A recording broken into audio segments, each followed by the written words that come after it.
Welcome back to Laguna Seca, and as you can see, slightly breezy of our Mission Foods banners, beautifully put up by my one and only Ben Sissel, doing a hell of a job as always, and he's joined us, thankfully. Mr. Sissel, welcome aboard. How are you? So Scott, Conway, Ben Sissel, Johnny Green, we're all here.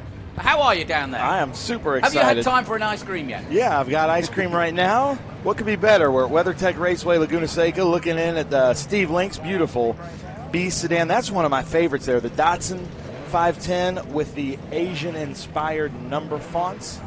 That's the number 16 of Daniel Caggiano.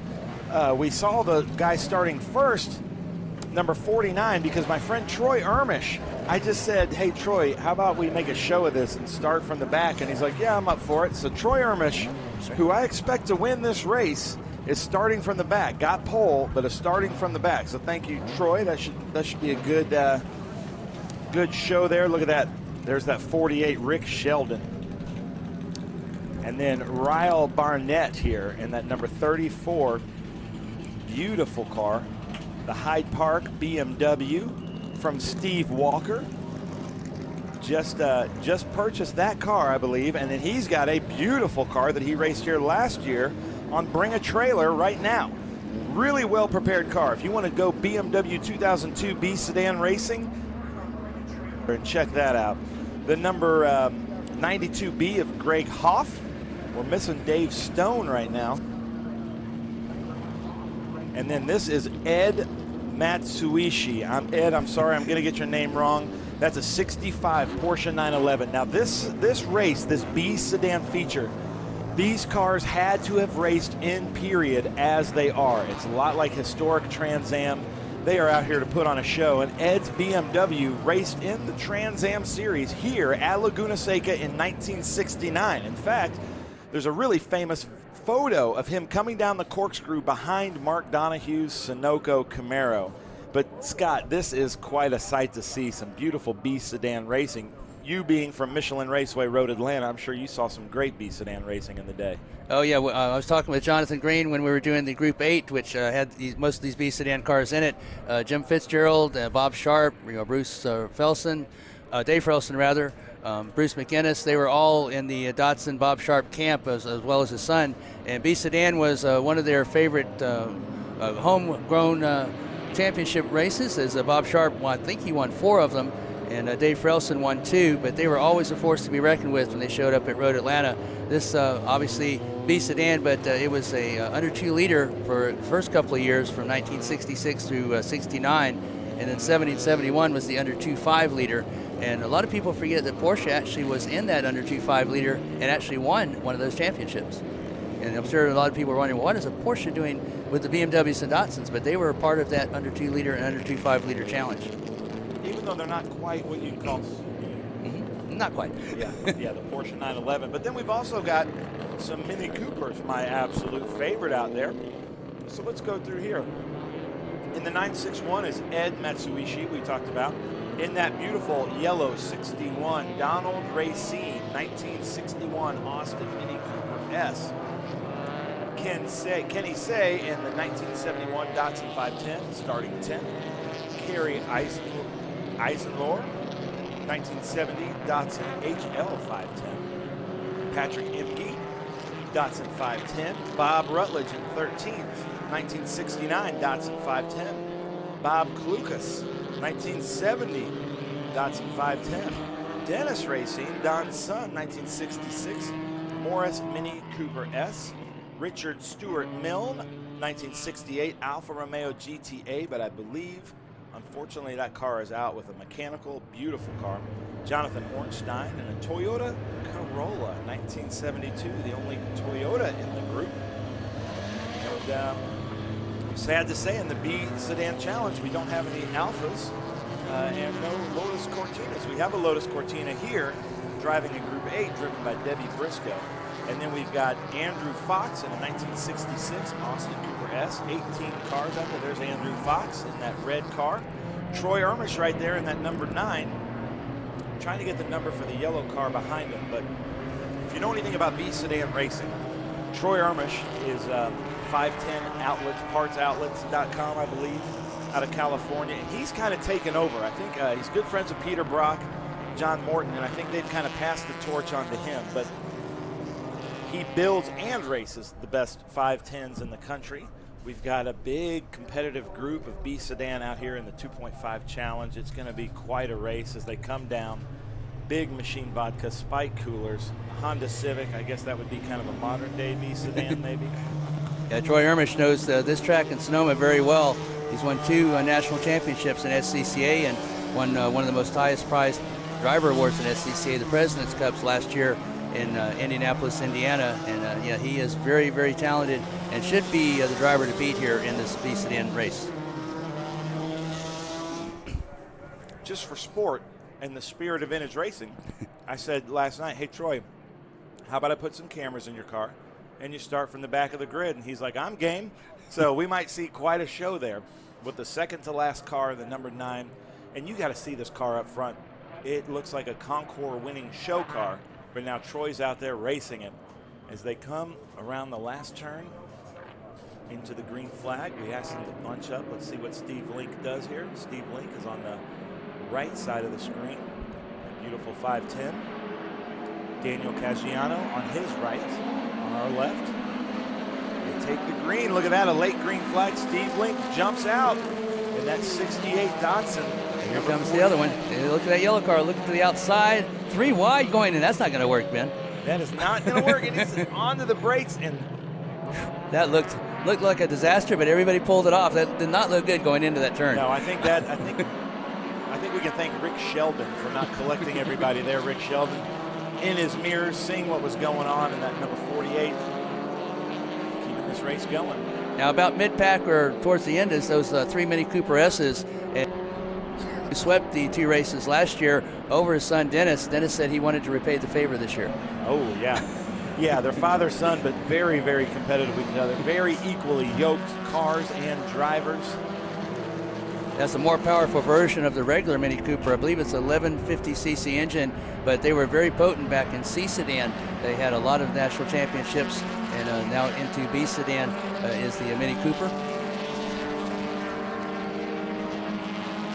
Looking to see how Troy Ermish is doing there as he's moved up from the back of the pack. Again, Ermish is a so talented driver. This, I don't think, is going to take as long as maybe people think. No, it's great. There's Steve Link, Caggiano. That's the number 92 of Greg Hoff there, that he made that dive bomb brave move going through there. There goes Troy Ermish as they come down through the corkscrew. Steve Link, Caggiano, and Greg Hoff here. 3 cars right up front. Look at Hoff looking in, getting a little bit on there. But then Caggiano's out braking him there into turn 11.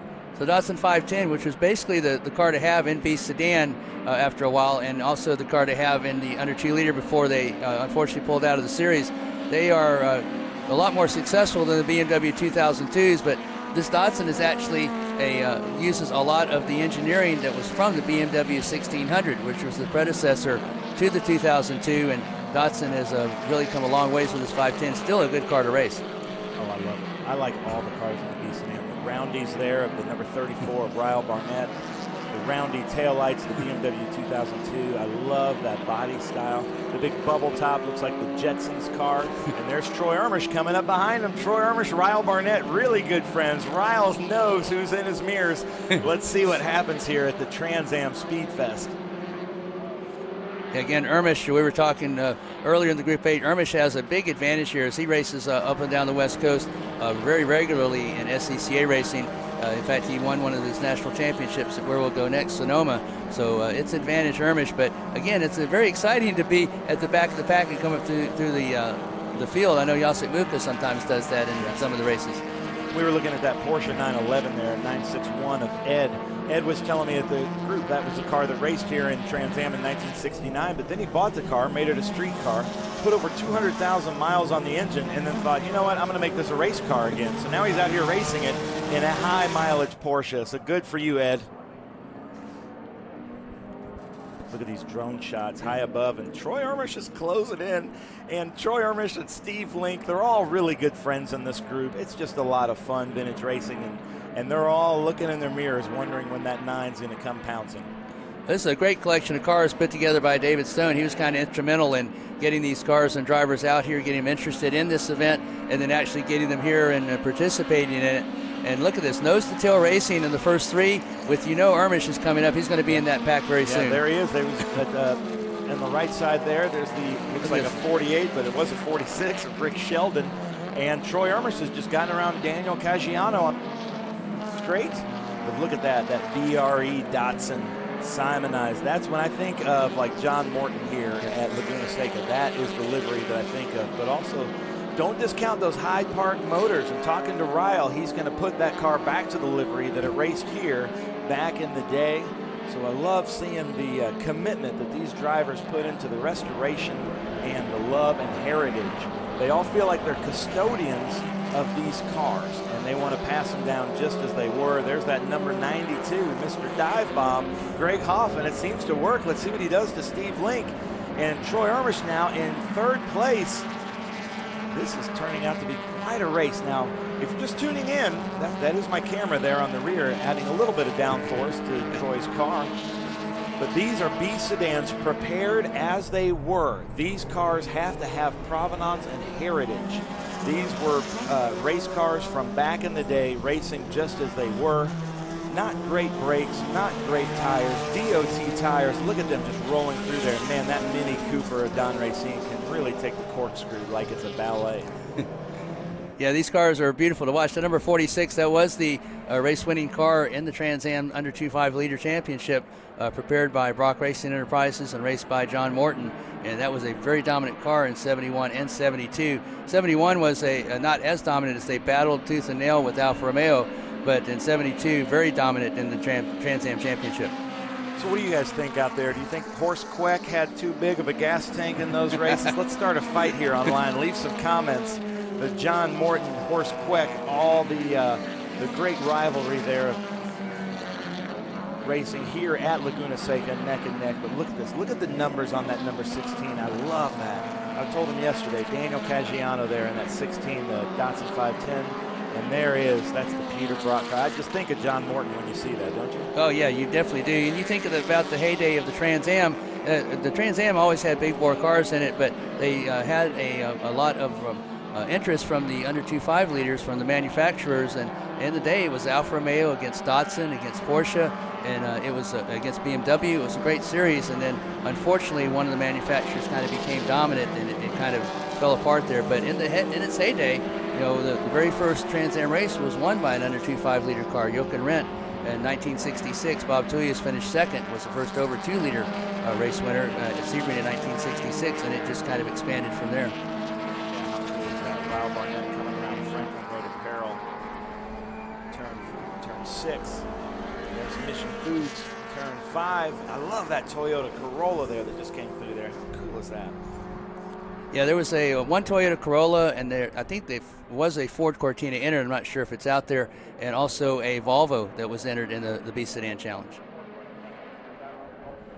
Volvo had a good history in SCCA club racing B-Sedan, not very successful in Trans Am.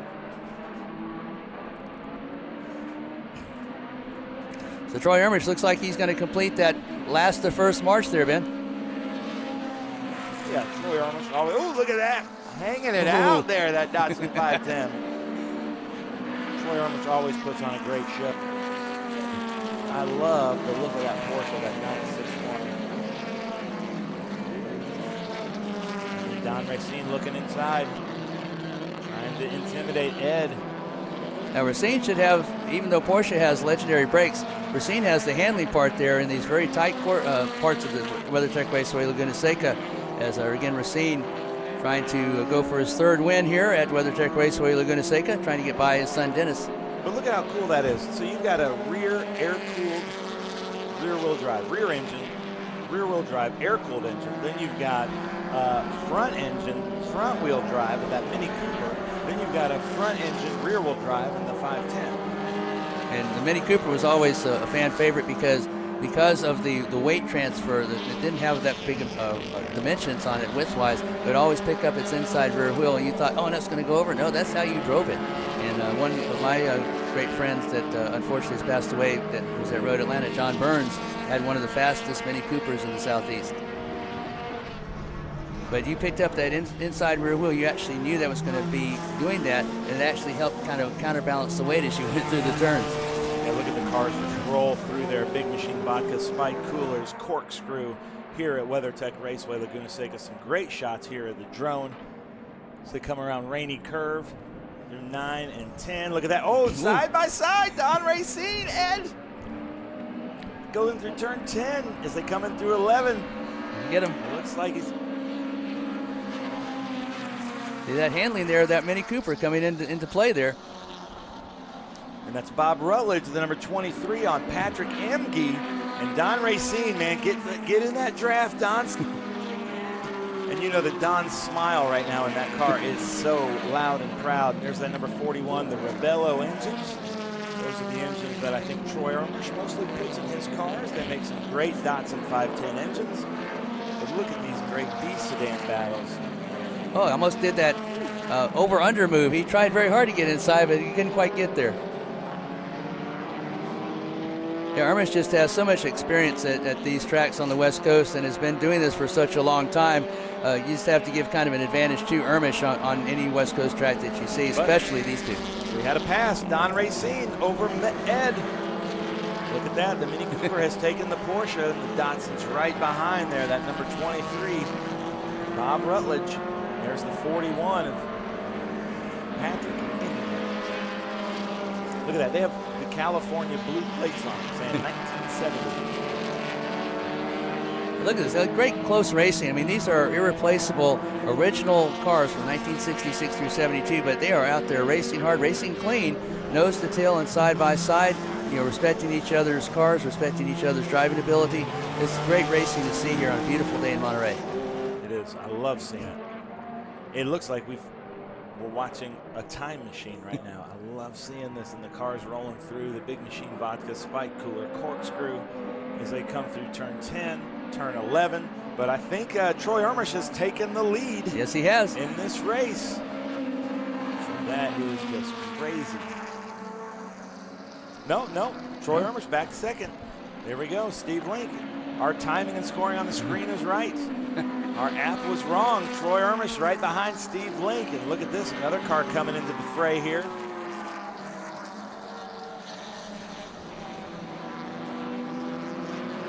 It's 8A, Kerry Eisenlohr. Look at the colors. Those are some power 70s colors there. That turn very difficult they're going into. That turn 2 very tight, and ready hairpin, and then it tightens up even further as you go through turn 3, and you have to wait before you can finally get the power on that short square into turn 4. Ermisch, I think, is just stalking Steve Link. I think he's going to be able to get by him, but Steve Link doing a good job holding him off so far. Yeah, Steve Link's a really good driver. Drives with us in a bunch of different cars. Historic Trans Am and this B-Sedan. So, and Troy and Steve have a lot of laps racing against each other in the B-Sedan series. There's that classic Datsun Racing 8A Eisenhower. That's a Datsun HL 510. What's the HL mean? You know? Not familiar. I tried to research it, but I couldn't find anything on it. They had the PL 510, of course, but not the HL. Well, we'll call it the Hang Loose 510. Okay. Sounds good to me. Great place for hang loose right in California. Yeah. Yep. Oh, look at that. Yeah, that just glided over. You can see that the cars get super light over the crest of the Corkscrew there. And you think it's a lot of elevation change to look at it. I was privileged enough to get to be driven down that Corkscrew, and it's like a Disney ride. I mean, it is a 10-story drop, literally, like a couple of stories in that first part from 8A down to about 9, and then a couple more stories from 9 down in. The pictures don't do it justice. It is a monster going down elevation change. Oh, yeah, it's crazy. And you're turning and braking and trying to accelerate, plus you're trying to pass or prevent being passed all at the same time. A lot going on there. Yeah, there is. That's Dave Stone, the yellow Datsun 510. The 93. Where's all my BMW and Alpha drivers? We need to mix this group up next year, ladies and gentlemen. Yeah, I was sad to see there weren't any Alphas or more Alphas entered than there were, because again, that was a great Alfa Romeo, the Harry Theodorakopoulos, and you had obviously Jochen Rindt, and you had Horst Queck, all of those drivers in Alphas back in the days in the B-Sedan Challenge.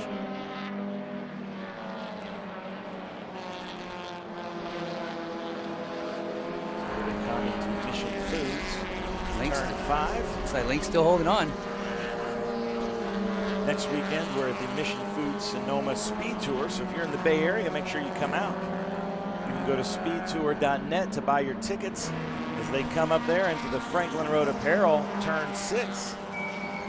There's Dennis Racine, that Mini, and then 711. There of Kenny Say, 1971, Datsun 510.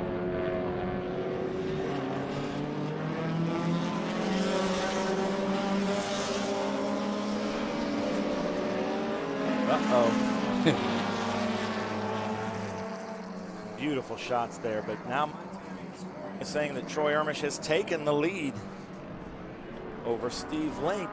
Let's see if Steve Link can come back.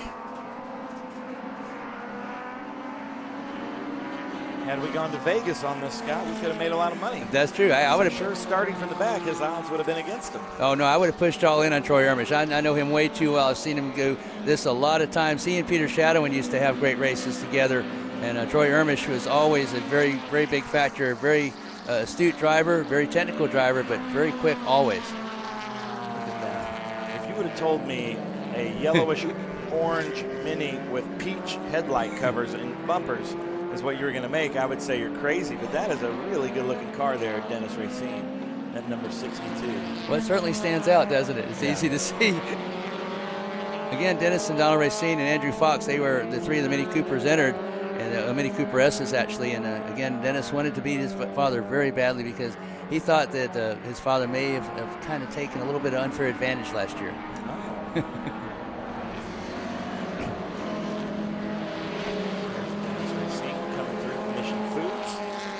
Turn 5. I did get to watch them last year at that Velocity race here, the Mustangs versus Minis. So proud of the Racines, being a Mini fan, holding back those Mustangs. That was a lot of fun to watch. I love races like that, where it's like just fun gimmick races. That's what vintage racing is all about. It's all about the fun. Now, before GT Lights, there was a class called GT4 and GT5, and the Mini Cooper ruled over those classes with Joe Huffaker behind the wheel, and he has won multiple championships there. And then it went into GT Lights, and he continued that string until recently, and Peter Shadd and Troy Ermish and the Datsun have kind of switched back and forth between, depending on what track they're at for the runoffs for which year. Well, I'm hoping that I see the finish sign. I'm hoping we can see the leaders. Get a shot of the leaders anywhere. Is it over? Is it checker flag already? We didn't get to see the battle for first. And it's showing Troy Ermish over Steve Link. Not sure by how much, but third place was half a second, so it must have been a great finish. 1, 2, 3. So yeah, we could have made a lot of money betting on him in Vegas. Well, congratulations. So it looks like we are Troy Ermish in first, Steve Link second, Greg Hoff in third, Don Racine fourth, Ryle Barnett in fifth, Rick Sheldon in sixth. Oh, there goes the tow truck. That's not a B-Sedan car. There's our leader, Troy Ermish there, the number 9. 49 is Steve Link. That's Greg Hoff in the 92B. There's Don Racine who finished fourth. That there is a fun race. B-Sedan Heritage Class. Kind of modeled after the historic Trans Am class, and I am all about that. We're seeing some great shows there from Troy Ermish, Steve Link, Greg Hoff. I love this kind of racing. Troy Ermish, thanks for letting me put cameras in your car, adding the weights, adding the drag, but adding to the show of the Trans Am Speed Fest here at WeatherTech Raceway, Laguna Seca. I bet Ermish and Link will have some good bench racing there. Ermish coming from last to first and Link finishing second, trying to hold them off, but not quite. And I hope you get to come to these races and see these cars up close because they are beautiful. up close.